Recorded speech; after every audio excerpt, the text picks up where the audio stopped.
நீங்கள் பார்த்துக் கொண்டிருப்பது உங்கள் விஜய். வேதங்களுக்குள் புருஷ சூக்தத்துக்கு தனி சிறப்பு. தர்மசாஸ்திரங்களிலே மனு தர்ம சாஸ்திரத்துக்கு சிறப்பு. பாரதத்தில் பகவத்கீதைக்கு ஏற்றம்.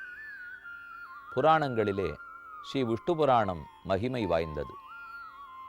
வேதேஷு பௌருஷம் சூக்தம், தர்மசாஸ்திரேஷு மானவம், பாரதே பகவத்கீதா, புராணேஷு ச வைஷ்ணவம். இது எல்லாத்துக்குமே அடிப்படை ஆதாரம் வேதங்கள். வேதங்களால் தான் அதீந்திரியமான வஸ்துக்களை தெரிஞ்சுக்க முடியும். அப்படின்னா நம்முடைய புலன்களுக்கு புலனாகாத விஷயம், கண்ணுக்கோ காதுக்கோ மூக்குக்கோ நாக்குக்கோ தோலுக்கோ புலனாகாத விஷயம். இப்போ ஒன்று என்னுடைய புலன்களுக்கு விஷயமாலே தெரியலேன்னு வச்சுங்க, அதைத்தான் புலப்படாதுன்னு சொல்கிறோம். நம்ம புலன்களுக்கு படாது, அதனால் புலப்படாது. அது புலப்படலை சுவாமி எனக்கு அப்படின்னா என் புலனால் தெரிஞ்சுக்க முடியுதுன்னு அர்த்தம். அப்போ எது எனக்கு புலப்படவில்லையோ அதை நான் இல்லைன்னு தானே சொல்லணும். எனக்கு ஒரு விஷயம் புலப்படலை அப்படின்னா அந்த வஸ்துவே இல்லை, அந்த பண்பே இல்லை, அந்த இடமே இல்லை சொல்லலாமா? இப்போ எனக்கு கிரீன்லேண்ட் எங்கே இருக்குது? புலப்படலை. எனக்கு இப்போ ஆர்டிக் சி, அண்டார்டிக்கு, அந்த இடத்துல எத்தனை ஆழத்தில் என்ன சில்லுன்னு இருக்கும்? எனக்கு ஒன்று நேராக புலப்படலை, நாங்கள் போய் தொட்டும் பார்க்கல, உடனே அந்த மாதிரி இல்லைன்னு சொல்லிட்டோமா? பனிப்பாறைகளே கிடையாது, ஆர்டிக்கும் கிடையாது, அண்டார்டிக்கும் கிடையாது. ஏன்னா நான் பார்த்ததில்லை, ஏன்னா நான் புலப்படலைன்னால். எனக்கு புலப்படாட்டா என்ன சுவாமி? புறத்தியாருக்கு புலப்பட்டிருக்கே, சயின்டிஸ்டுக்கெல்லாம் புலப்பட்டிருக்கே. அப்போ போனவர்கள் உள்ளார்களே, வெகு சிலராக இருந்தாலும் போனவர்கள் உளர், சயின்டிஸ்ட்டுக்கு புலப்பட்டிருக்கு சுவாமி. அது அந்த இடத்துக்கு போய் கிட்டத்தட்ட 150 வருஷம் இருக்கும். ஆனால் யாரோ 150 years ago அந்த இடத்துக்கு போய் ரெக்கார்ட் பண்ணியிருக்கார்கள். ஆனால் அப்புறம் யாருக்கு கரேஜ் இல்லை அந்த இடத்துக்கு போகிறதுக்குன்னுவா. எத்தனை வருஷத்துக்கு முன்னாடி ஒருத்தர் போயிருந்தாலும் போனது தான் கணக்கு. இப்போ 150 வருஷமாக போகிறதுக்கு தைரியம் இல்லைங்கிறதுக்காக போனது இல்லைன்னு ஆகிடுமான்னு. அப்போ நான் பார்க்காம இன்னொருத்தர் பார்த்துருந்தாலும் கணக்கில் எடுத்துக்கணும். ரொம்ப வருஷமாக போகாமல் எப்போதோ ஒருத்தர் போயிருந்தாலும் கணக்கில் ஏற்றுக்கொள்ள வேண்டும். ஒருத்தருமே போனதும் கிடையாது சுவாமி, யாருமே அந்த இடத்த பார்த்ததும் கிடையாது. ஆனால் அதை பற்றி நூல்கள் உள்ளன. அப்படின்னாலும் அதுவும் ஒரு பிரமாணம்தான். பார்த்தவர்கள் உள்ளார்கள், ஆனால் யாரோ. பார்த்தவர்கள் உள்ளார்கள், ஆனால் 150 வருஷத்துக்கு முன்னாடி.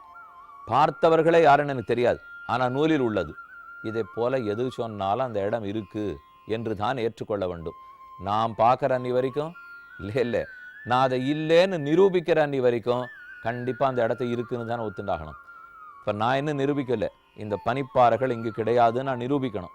அப்படின்னா பனிப்பாறைகள் உண்டுன்னு எழுதி வைக்கிறவாளை நான் எதிர்த்து பேசுகிறேன்னு அர்த்தம். பனிப்பாறைகள் இல்லைன்னு நான் நிரூபிச்சிட்டால் நாள்லேருந்து இல்லை. ஆனால் அப்படி இல்லை.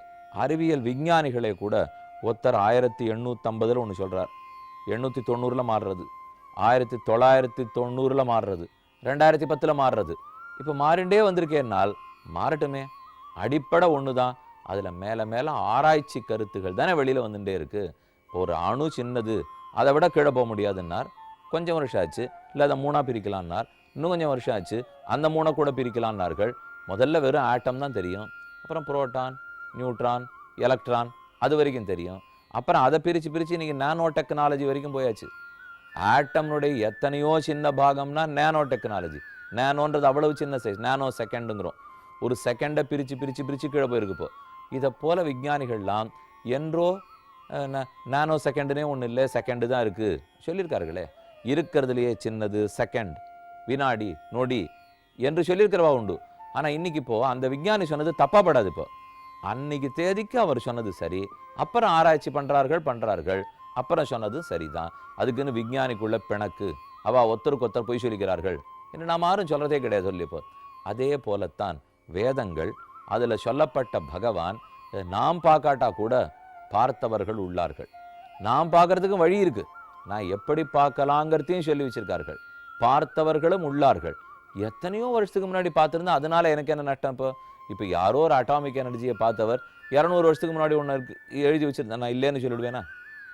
ஏற்றுக்குத்தானே போகிறேன். அதே போல் வேதங்களும் அனாதி, அது நமக்கு சிறந்த பலம்.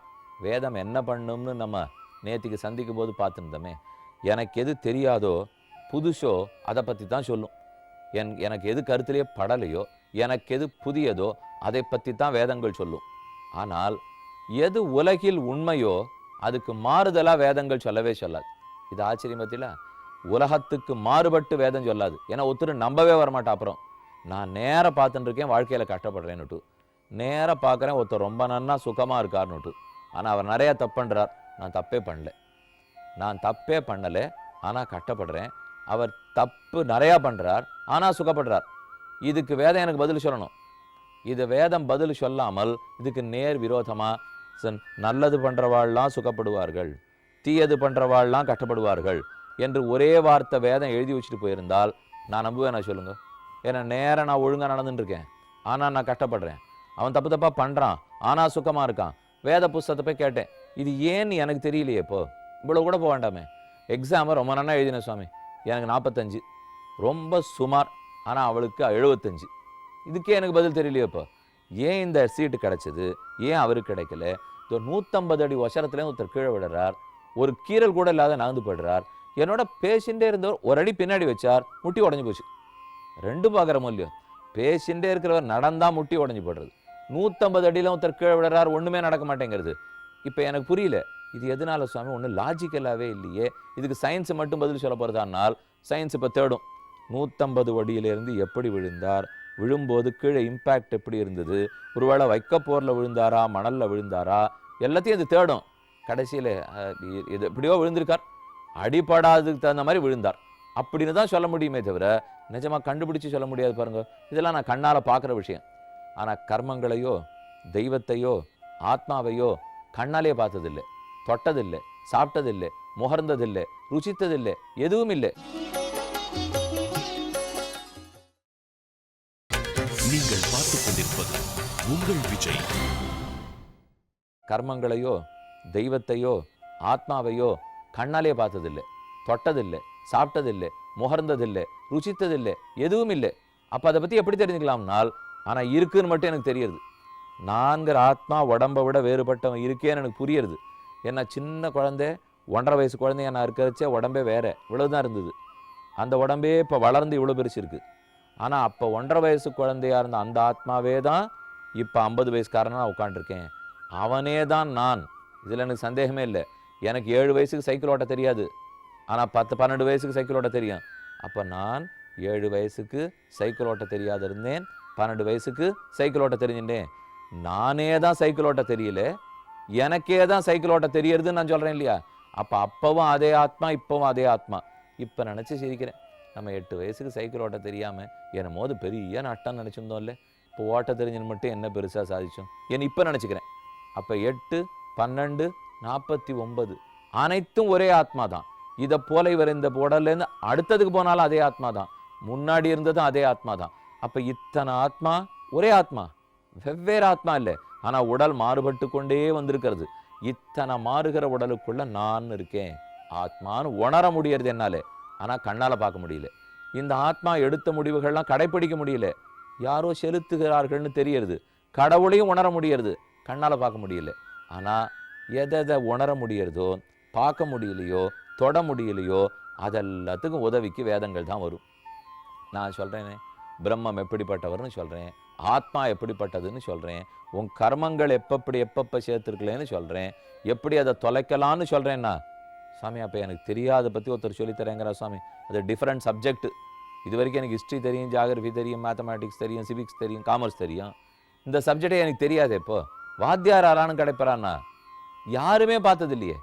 இப்போ எனக்கு தெரியும், இந்த வாத்தியாருக்கு கால்குலஸ் ரொம்ப நன்னா தெரியாது சுவாமி, ஆனால் அந்த வாத்தியார் கால்குலஸ் நன்னா சொல்லுவார். அதே போல் இந்த வாத்தியாருக்கு ஆத்மா பார்த்ததில்லை, ஆனால் அந்த வாத்தியார் ஆத்மா பார்த்துருக்காரு, நான் யாரை சொல்லுவேன்? யாருமே பார்த்தது இல்லையே. அப்போ மொத்த பேருக்கும் ஒரே புகழ். we have to rely upon the Vedas. அப்போ வேதத்தின் பேரில் தான் நம்ம ரிலை பண்ணி ஆகின்றது. அதுதான் அனாதி காலமாக இருக்கிறது. ஏன் அதை சொல்கிறேன்? அனாதி காலமாக உள்ளது, யாரும் வாயை திறந்ததை சொன்னதே கிடையாது. இருக்கிறது இருக்கிறது இருக்கிறது என்பது தான் இத்தனை நாளாக நான் பார்த்துன்னு வரேன். அப்போ நம்ம கர்மங்கள், ஆத்மா, பரமாத்மா, நமக்கு எதெல்லாம் தெரியாதோ, தெரியாத விஷயத்தெல்லாம் வேதம் சொல்லும். நமக்கு என்ன தெரியும்? உலகத்துக்கு படைப்பாளி ஒருத்தர் இருக்கணும். இப்போ வேதங்கள் படைப்பாளி இருக்கணும்னு சொல்லவே சொல்லாது. ஏன்னா அது எனக்கே தெரியுமே. உலகம்னு ஒன்று இருந்தால் அதை படைக்கிறவர் இருக்காருங்கிறது எனக்கு கூட தெரியும். ஆனால் அவர் தான் பிரம்மம், அதை வேதம் சொல்லி கொடுக்கும். ஏன்னா அது எனக்கு தெரியாதே. தப்பித்தவரி நானே படைப்பாளின்னு நினச்சுன்னுட்டேன்னா, சாமி நான் தான் சித்திரம் எழுதினேன், நான் தான் படைப்பாளி, நான் தான் உபன்யாசம் பண்ணுறேன், அப்போ நான் தான் படைப்பாளி, நான் தான் தச்சு வேலை பண்ணேன், மேஜை பண்ணேன், நான் தான் படைப்பாளின்னா, அது போல் உலகத்துக்கு நான் தான் படைப்பாளின்னு விட்டான்னா, அதுக்கு தான் வேதம் சொல்லும், நீ இல்லை, கடவுள் தான் படைப்பாளி. அப்போது ஆனால் நான் படைக்கிற ஒருத்தர் இருக்கார் நினச்சிட்டு இருக்கேன் பாருங்க, அந்த எண்ணத்துக்கு முரண்பட்டு வேதம் பேசவே பேசாது. இதைத்தான் நான் திரும்ப திரும்ப உங்கள்கிட்ட சொல்லிட்டு இருக்கேன். எனக்கு தெரியாததை சொல்லும், ஆனால் நான் லோகத்தை பார்த்து எதை தெரிஞ்சுட்டு இருக்கேனோ அதற்கு முரண்பட்டு வேதங்கள் பேசாது. எவ்வளவு அழகான கருத்து பாருங்க. இப்போ நான் புரிஞ்சுட்டு இருக்கிறதுக்கு முரண்பட்டு வேதம் பேசினா நம்பவே மாட்டேன். எனக்கு தெரிஞ்சதையே திருப்பி திருப்பி சொன்னா உதாசீனப்படுத்திடுவேன். அது ரெண்டுத்துலையும் தப்பிச்சு எடுத்து பாருங்க. எனக்கு தெரிஞ்சது திரும்ப சொல்லாது, அதனால நிமிந்து உட்காந்து அதுங்கிட்ட போறேன். எனக்கு தெரிஞ்சதுக்கு முரண்பட்டு பேசாது, அதனால நான் நம்புறேன். அதுங்கிட்ட போகவும் போறேன், நம்பவும் நம்புறேன். அப்ப வேதம்ங்கிறது நமக்கு எவ்வளவு பெரிய சொத்து. அதனாலதான் வேதத்தை பலம் என்ன இந்த இடத்துல சொல்றார். தபோபலம் தாபசானாம் பிரம்மவிதாம் பலம் ஹிம்சா பலம் அசாதுனாம். நேர தலையில போட்டு உடைச்சிட்டார். அசாதுக்கள், போக்கிரிகள், யாருக்கு சாதுத்தன்மையே கிடையாதோ, யாருக்கு சத்துவகுணமே இல்லையோ அவர்களுக்கு ஹிம்சிக்கிறது தான் பலம்ங்கிறார். நம்ம மனுஷனையும் ஹிம்சிக்கலாம், மாட்டை ஹிம்சிக்கலாம், ஆட்டை ஹிம்சிக்கலாம், கொசு கரப்பாம்பூச்சி கூட ஹிம்சிக்கலாம். எதுக்கு வேணா ஹிம்சை பண்றோம்.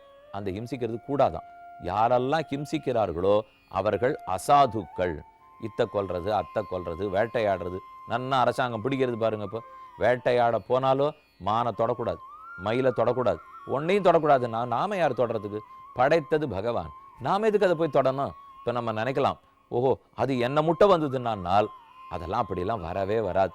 என்னைக்கோ ஒரு நாள் வேணா நடக்கலாமே தவிர, இப்போ காட்டில் இருக்கிற யானை எத்தனையும் நம்ம வீட்டுக்குள்ள வந்து முட்டின்னு இருக்கான்னா, இல்லை எங்கெங்கேயோ இருக்கிற சிறுத்தை எத்தனை உள்ளே வந்திருக்கா, நம்ம அதோட டேம்பர் பண்ண போனால் தான் அது வரும். இது உங்களுக்கும் தெரியும், எனக்கும் தெரியும். இப்போ நம்ம இருக்கிற இடத்துல இருக்கிறோம்னால் காட்டையெல்லாம் வெட்டி விடுறோம், தோட்டத்தை எல்லாம் வெட்டி விடுறோம், குளத்துல எல்லாம் ஃப்ளாட்டு கட்டி விடுறோம். குளத்துல ஃப்ளாட்டு, மலையில் ஃப்ளாட்டு, அப்போ தோட்டத்தை எல்லாத்தையும் அழித்து அதுக்கெல்லாம் ஃப்ளாட்டு, இதுக்கு வேண்டிய மணல் அங்கங்கேருந்து எடுத்துன்னு விடுவோம், இதுக்கு சிமெண்ட் வேணும், ஜல்லி வேணும், எல்லா இடத்தையும் புகமயமாக்கிடுவோம். இப்படியே நம்ம இயற்கையோட விளையாடி நாம் போய் அதனுடைய இடத்தெல்லாம் எடுத்துனுட்டா அந்த சிறுத்தை எங்கே போகும்? அங்கேருந்து மயில் எங்கே போகும்? அங்கேருந்து கரடி எங்கே போகும்? என் வீட்டுக்கு தான் வரும். என் வீட்டுக்கு வந்துருத்தே அதை கொண்டுடுன்னா நம்மளால் அதை செய்ய முடியாது. ஏன்னா அதை நம்ம டேம்பர் பண்ணியிருக்க கூடாது. அதை பண்ணிட்டோம், பண்ணித்தனால தான் இத்தனை ஆபத்தும் வருது. இப்போ இன்னொன்று, ரொம்பவே ப்ரைவேட் ஸ்பேஸுக்கு ஆசைப்பட ஆரம்பிச்சிட்டோம். எதுக்கு இந்த காடெல்லாம் அழிஞ்சு தோட்டமெல்லாம் அழிஞ்சு நாடாயின்றது தெரியுமோ? அந்த நாளில் கூட்டு குடும்பமாக ஒரு வீட்டில் 10 பேர் இருந்தோம். இன்னைக்கு 10 வீடு வச்சுருக்கார் ஒருத்தர். அப்போ அப்படியே நிலைமை மாறி போயிடலையா? 10 பேர் ஒரு வீட்டில் இருக்கிறச்சே என்ன தேவை இருக்க போகுது? ஒருத்தரே இன்வெஸ்ட்மெண்ட்னு 10 வீடு வச்சுருந்தாருன்னா அப்போ சிமெண்ட் விலை ஏறத்தான் போகிறது, ஜல்லி விலை ஏறத்தான் போகிறது. தேவையில்லையே. நம்ம 10 பேர் சேர்ந்து ஒரு வண்டியில் போயிருந்தோம், பஸ்ஸு மெதுவாக பிடிச்சி போயிருந்தோம். இப்பவும் அது இருக்குது. ஆனால் இப்போ படகு மாதிரி கார் ஒருத்தர் வச்சுருக்கார், அவரே ஓட்டின்னு போகிறார், தனியாக போகிறார். அப்போ ஒன்னொன்றுமே ப்ரைவேட் ஸ்பேஸ் வேண்டியிருக்கு பாருங்க.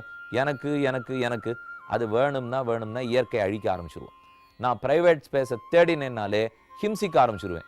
இன்னொன்று ஹிம்சித்தா தான், துன்புறுத்தினா தான் நான் நன்னா வாழணுங்கிற நிலைமையே வந்துடும். அப்போ ஹிம்சித்தால் அது பிராணி ஹிம்சையும் கூடாது, மக்களை ஹிம்சிப்பதும் கூடாது.